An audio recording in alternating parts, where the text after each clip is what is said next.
नमस्कार मित्रांनो, आज आपण बोलणार आहोत आपल्या गावाकडच्या त्या निरागस वासरावर, देशी गाईच्या वासरावर. एखाद्या गाईचं वासरू म्हणजे काय असतं माहीत आहे? ते फक्त जनावर नसतं, ते आपल्या गावचं गोकुळ असतं. आपल्या घराची चैतन्य वेग असते. लहानसं पांढरं वासरू, डोळ्यात निरागसपणा, कधी गाईच्या पोटाशी जाऊन लपणं, कधी शेपटी उडवत अंगणभर उधळणं.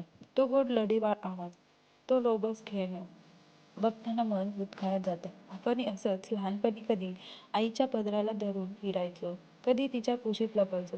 तसंच हे वासरू आपल्या आईसारख्या गायीभोवती फिरत राहतं. त्याच्या डोळ्यात आईवरची माया असते, प्रेम असतं आणि जिथं गाईचं प्रेम तिथंच त्याचं आभाळ असतं. आपल्या देशी गाईचं वासरू हे फक्त एक पिल्लू नाही, ते आपल्या संस्कृतीचं प्रतीक आहे. आजच्या धकाधकीच्या जीवनात आपण हे सगळं विसरत चाललो, पण गावाकडचं हे दृश्य अजूनही आपल्या मुळाशी जोडतं.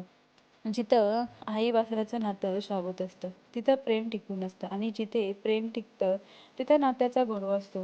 म्हणूनच जरा थांबा, पहा त्या वासराकडे, त्याच्या डोळ्यात जगण्याचं खरं कारण दिसेल. मनातल्या घरकुल चॅनलला सबस्क्राईब करा, कारण आपल्या मातीच्या गोष्टी इथे मनात घर करतात.